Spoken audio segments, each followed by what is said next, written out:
Noah, thank you so much for being with us this morning. I wanted to start off talking about kids.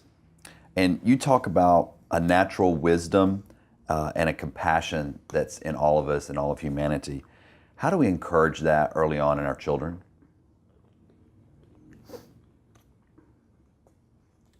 I don't know if I have a good answer. I feel like in some ways it's a simple, we just do encourage it. And by teaching them and by showing them that some of their urges, some of their impulses, this survival instinct that hates pain, that children have, that adults have, that we all have, by normalizing that, of saying, of course you don't like to be uncomfortable, you don't like to not get your way. Of course you want pleasure, that you want sugar, you want the toy, you want, the attention. Mm-hmm. And normalizing that and saying, we're all like this. This is just what it's like to, we want pleasure, we don't want pain. But by educating them and saying, but a life lived on trying to satisfy every desire that you have will not make you happy. Mm. A life lived on trying to get rid of discomfort all of the time. Of course, as parents, we want to protect you. We want to make you as comfortable as possible. We also understand that there's going to be certain pains that we're not going to be able to protect you from. You're going to fight with your siblings. You're going to get teased at school. All of those things, pain is inevitable. So normalizing that, this is, of course, the Buddhist view, which is normalizing that, pain is inevitable and unescapable, but suffering is when we meet that pain with hatred. And so this is a pretty simple philosophy that you can teach kids at a fairly young age. Mm-hmm. Traditionally, it's thought that around 7 years old that they can start to understand that compassion for pain is much more wise than hatred of pain. Mm-hmm. And that some level of renunciation, of not satisfying every desire or every craving, of understanding that, for my daughter, every time we go to the store, you don't get to buy a toy. Mm-hmm. And even though, there's that tantrum and that, I really want it. Why can't I have what I want? Mm-hmm. And being able to normalize, we can't just do what we want all of the time. Mm-hmm. When you said that, it reminded me of a conversation I had with my youngest this morning. And when I called him, he told me, Dad, Granddaddy Tom bought me that toy you wouldn't buy me the other day. Mm-hmm. So we probably need to develop some type of training course for grandparents. Yeah, I think grandparents basically feel that they get a free pass. Right, exactly. They get to do whatever they want, they think. Right. I listened to one of your talks from a couple of years ago where you compared Buddhism to swimming. Mm-hmm. And I wonder if you would comment on that. I don't completely remember the context of the swimming analogy and the talk that you're referring to. But I often do refer to the fact that we are speaking, I'm teaching Buddhism. Mm-hmm. And I'm teaching about recovery. I'm talking about all of this stuff. But talking about meditation, talking about prayer, talking about being of service is a little bit like talking about swimming. And that you can't actually learn to swim through a lecture. You can maybe learn move your arms like this, and but you have to get in the water. You actually have to do it. It's a practice, it's an experience. And until you are actually in the water, you can't say I know how to swim because I learned it in a book. Mm-hmm. It's the same thing with meditation, with any sort of spiritual awakening process. You can't actually learn it from a book. You have to sit down and close your eyes. You have to take the actions. You have to go into that internal world. And then you learn the meditative awakening process, much like getting in the pool. Mm-hmm. We have to take that action, we have to do that practice, and then we have to swim our laps. Now that we know how to swim, now that we know how to meditate, now that we know, what our tools for recovery are, knowing them, maybe that's faith without works, dead. You can believe in all of this stuff, but if you don't get in the pool and swim your laps every day, you're going to not develop the necessary skill and the necessary kind of ongoing conditioning. I know you're a runner, right? Mm-hmm. I know how to run. But I don't actually run, right? So I'm not in the kind of shape that you're in. So it's about actually putting that into action as a practice, as a process, as a discipline in our lives. I thought, yesterday in your talk, you talked about the first step is set the intention. And I think for so many people, whether it's a Dharma practice or whether it's running or swimming, I think sometimes they don't understand how important just setting the intention is, as a conscious first step. I don't know if you want to speak on. Yeah, I mean, again, there's not much more to say about it other than, and some of it comes to our priorities and our views. Where do I want to go? If I want to go north, I better be pointed north, right? If I want to be in really good shape, I better run every day and exercise every day. If I want to have spiritual health and well-being, I better practice every day, right? So and I do want it, and this is the part where I think is a little tricky or something, where everybody wants to be happy. But are we actually seeking happiness in the right place? Are we actually taking the actions that will lead to happiness? I mean, I sort of feel like in this world, everybody wants to be happy, but they have this very confused idea that if they make enough money, they'll be happy. If they get enough attention, they'll be happy. If they have enough pleasure, sense pleasures, they'll be happy. And I think on some level, we all know that that's not true. And of course, there's so many examples of people who have all of the money and have all of the pleasure and have gotten all of the success, the fame, whatever they thought was going to make them happy, and they're miserable, right? They're coming to treatment, They're addicts because there isn't enough money to make anybody happy. That craving is repetitive and is an ongoing cycle. So I want to be happy. I know it's not going to come from material success. I know it's not going to come from sense pleasures. I know, for me, it's an internal job. It's about how I'm relating to my own mind. So my intention is to know the nature of my mind, to know the cravings, the aversions, and to develop compassion towards pain in my life. So my intention is happiness, and then what are the tools and the practices, the discipline, the swimming, the running, whatever, that is necessary to get to true ease and happiness and well-being.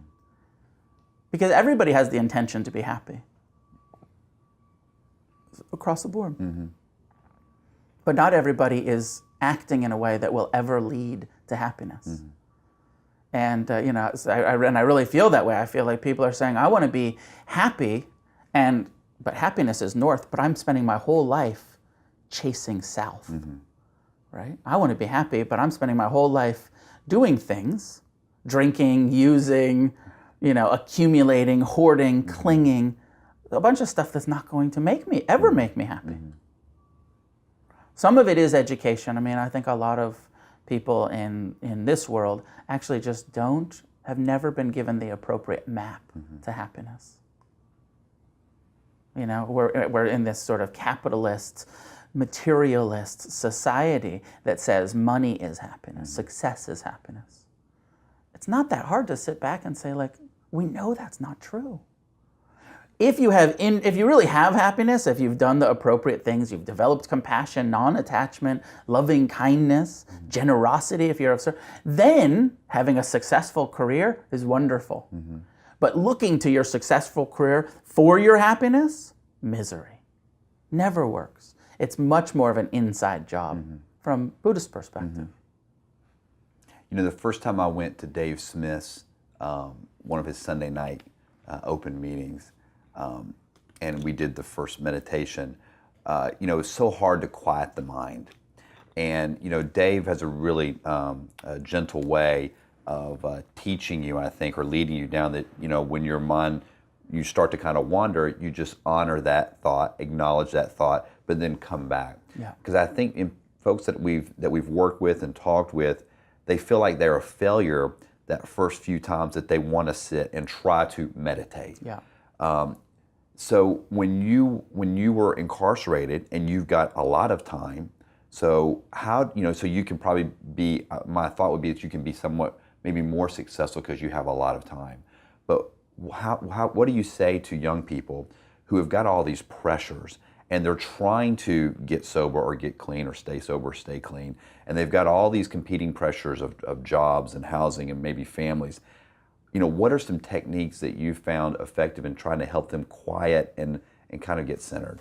Well, the first thing, and I mean this in no way as a criticism to you or anyone else, but the first thing is that I believe actually quieting the mind is a misconception.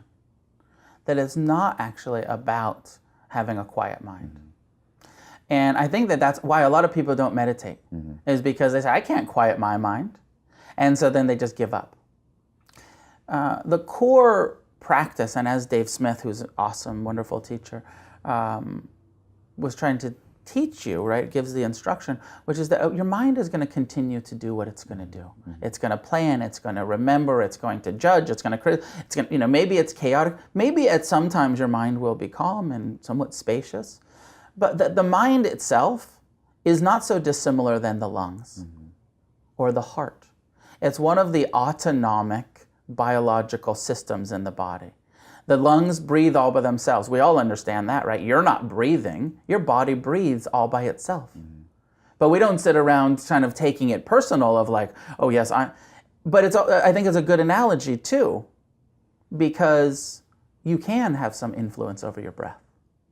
You can choose to take a deep breath. You can choose to hold your breath for a couple minutes maybe till you pass out, and then your body will keep breathing. But you can't stop your breath any more than you can stop your mind. The mind thinks. That's what this organ, this brain, is wired to do. And it's wired to do it in a way that will help us survive, looking out for danger. Am I safe? Right? What's the next task? What's the next plan that I need to do? Remembering the past, what has been unsafe, what has caused me pain in the past, right? And so that's just what it's the brain's job is to think. So meditation isn't like, I'm going to turn off I'm going to quiet that. First task is to learn to ignore it, to not take it so personally.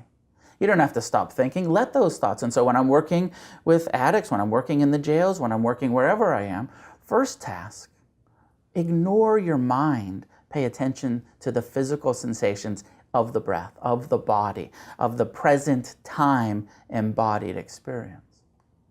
From that place, and then you get better and better at having some choice over how you relate to your mind. I like to sometimes phrase this as breaking our addiction to thinking. Thinking is wonderful, it is necessary, but when you're addicted to it, your life can be really difficult.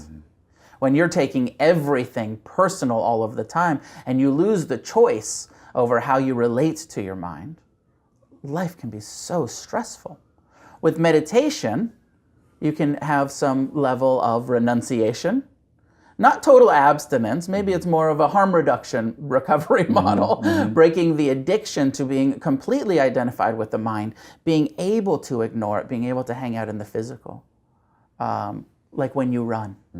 Right? One of the reasons why people love exercise, of course, physically it feels good, but also when you're that concentrated from running, from swimming, from whatever exercise you're doing, you have that temporary relief because you're so focused in the body that the mind either gets quiet or at least distant.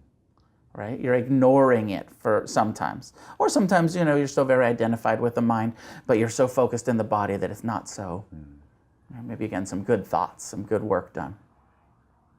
So I think that that's the number one thing that again, it comes down to educating people and saying, it's not about stopping your mind. You don't have to stop your mind. No, I wanted to ask you, you made a comment in another presentation that I saw where you talked about Buddhism as an action. And I would guess that you would view recovery as an action. Absolutely. And at this point, I'm not really viewing Buddhism and recovery as very separate. Actually, quite the same thing. For me, of course, all of these years of using Buddhism as my recovery path, and that all of it is an action. That it's not philosophy. That the first truth around suffering and seeing the suffering, the dissatisfaction, the stress in our life, it's not a philosophical, intellectual understanding of suffering. It's a practice of turning towards it, of breaking any denial about it. The second truth around seeing craving, it's not a philosophy, it's not an idea, it's the experience of how does craving arise in my body? What kind of sensations, what kind of emotions, what kind of thoughts are happening? That it's actually a practice of being mindful of craving, and that craving is impermanent. Right? And this is another thing, like we were talking about before, around being able to ignore your mind. You change your relationship to your mind. After learning to ignore your mind, then you begin to learn to observe it. And actually with a kind of non-attached or non-identified, just watching, okay, there's fear, there's hope, there's lust, oh, there's love, there's a thought of generosity, there's wisdom. Sometimes when we get out of the way, there's some good stuff in there too, after we clear away some of the bad habits of mind. So all of Buddhism is a practice. None of it is philosophical. All of it is practical. I really believe that, Siddhartha, the original teacher of Buddhism, he was much more interested in kind of psychological transformation. And so everything that he taught was practical. This is what will show you what's causing suffering in your life. And this is what will help you end suffering. So first we have to see what the causes are, and then we can bring the antidotes. I absolutely feel like all of it is practice-based, action-based.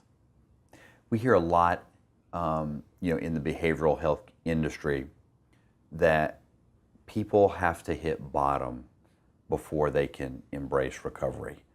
Do you believe that? I don't know. I've been told that most of my life too, so I have some conditioning that says, hanging around this field for the last 25 years, that I've been told that. I don't know if that's true or not. What I do see, because I'm also walking in a Buddhist world where half of the community that comes to me are recovering addicts and half are not. And so I also see a lot of people who haven't bottomed out in addiction and haven't even necessarily bottomed out in major suffering in their life, but they just have a core sense that life could be better. Now, I don't know if that's true for an addict. I don't know if an addict could just have the core sense that life could be better and that this alcoholism is a waste of time, or maybe they do have to bottom out. But I don't know the answer to it. And I actually don't really believe that the people who are saying that that's always true actually know that to be always true. It's a very kind of speculative observation. And then also bottoming out is going to be very personal to each person, what that means. So we do see, the alcoholic who never had any consequences and never had, kept their career and kept their family and just, couldn't stop drinking, and then comes in and gets sober. And so that was their bottom. They didn't have to lose everything, but their bottom was emotional.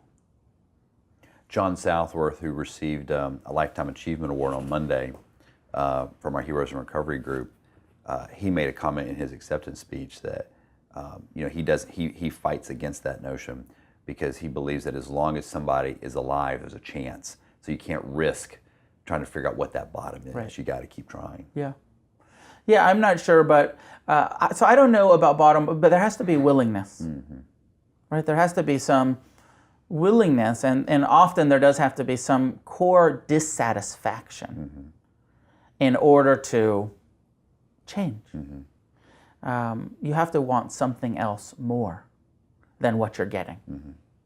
And so if that's the bottom that you have, but it's not always that. Absolutely, there are people who are just like, I want happiness more. I want spirituality more. I want to be awake more. I want to be healthy more than I want to stay drunk, more than I want to stay loaded. I'm getting drunk, I'm getting loaded because it takes away the pain, because it gives me some temporary pleasure. But what I really want is happiness. And so sometimes that has to be an ugly, destructive bottom for people, and sometimes it's much less. And sometimes it's just meeting the right person and having some hope The Buddha said, actually, to start the path, the first thing that you need is faith, which is interesting because Buddhism is kind of considered a non-faith-based, like it's a practice, it's an action. But he said, in order to start taking the action, you have to be inspired. You have to have confidence or faith that this will work, or you'll never try it. And so I think for some people, you don't have to hit a full bottom, but you might need to meet someone or have some inspiration to get some hope. Now, I think a lot of addicts, that philosophy, which is until you're completely hopeless, or hope comes from hopelessness, something like that. Sometimes that's true. Sometimes it's just the right person saying, you don't have to live this way anymore. The right interventionist, the right treatment, the right book, right? You see somebody, you meet somebody, and you say, I know that person used to live the way I live, and they're not doing it anymore. Maybe I don't have to lose everything before I start my recovery process. We started Heroes in Recovery 3 years ago with the idea that we felt like we needed to be open about sharing our stories. And when we say our stories, it's not just from the addict's perspective, but it's from the family members, even the small business owners who allow their employees to go get help. Yeah. And we received early on a fair amount of pushback, and it was all based around this notion of anonymity and secrecy. And we really had to kind of fight through that anonymity is not secrecy. And I wonder, when you first published your book, and then when you published Against the Stream, did you feel any pressure like that? I did. I have received some criticism for speaking about being a member of 12 Steps. My own sort of loophole in the anonymity thing has been that I almost never mention any specific recovery program, but speak about the 12 Steps in the general way. And as we know, there's hundreds of different 12-step programs. So I almost never say I am a member of, but saying that I've participated in the 12-step recovery process, and that's been an important thing to me. Anonymity is not that important personally to me. Of course, I've dedicated my life to putting myself out there, to trying to help people, and to being honest, that some of that motivation has come from being a recovering addict. So yeah, I've gotten some pushback, but it's not something that I'm so concerned with. And I intentionally didn't make anonymity a process in the Refuge Recovery Program. I'm not saying this is an anonymous program. Now, I'm not encouraging people to go out and publicly, say I'm a member of Refuge Recovery.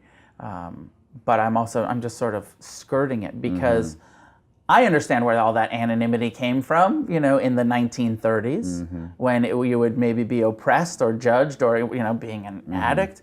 It's just not like that anymore as much. I feel like there's much more understanding of addiction and of recovery. And so I personally have been very happy to put myself out there. And because the core message is for all of these heroes that you're doing, and that all of this teaching and recovery stuff, which is that if I can, you can. And if nobody is willing to step out publicly and say, I can, I have, how are we going to carry the message? How are we going to, inspire people? And maybe, what we were talking about before, help people not have to go to the very depths of hopelessness by getting out there and saying, recovery is absolutely possible in this lifetime. Here's the tools, here's the work. Do the work, you will recover. So to kind of wrap up, you've got a new book coming out in June. Could you tell me the title of it and kind of give me just a kind of a summary of what we can expect? Sure. The new book is Refuge Recovery. Refuge Recovery follows the traditional Buddhist formulation of the Four Truths of the Eightfold Path. So it's a full treatment plan looking at the cause of the suffering and addiction, its causes, the treatment, the path, mindfulness, compassion, forgiveness, ethical behavior, wisdom. So there's 8 practices. Well, there's more than 8 practices, but the Eightfold Path is all core practical development tools and skills. there's a system within Refuge Recovery to start meetings. And so it's going to be a volunteer-based, peer-based, organic meeting process where people can come together and have Refuge Recovery meetings.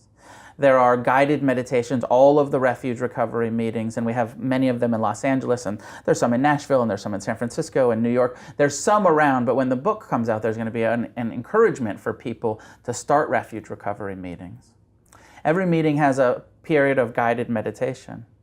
And there's a script of the meditation instructions that I can just hand to you, and then you can lead the meeting in the meditation, because it says, read these 2 lines, pause. Read these 2 lines slowly, pause. 2 minutes of silence. Read these 3 lines, pause.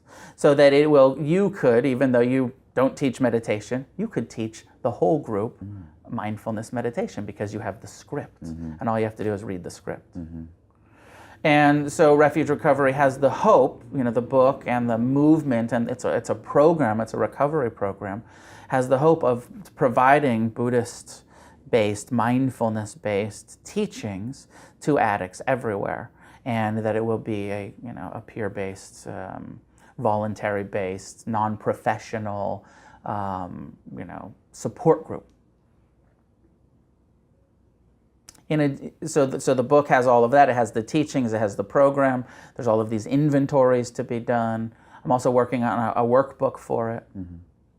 In addition to that, I'm in the process of starting a number of outpatient treatments and sober livings, which will offer the Refuge Recovery, where people who want to use Refuge Recovery will be able to come, live in the sober living, do the intensive outpatient, Buddhist track, and we'll probably do some professional trainings for therapists that want to implement this into their centers, into their treatment facilities.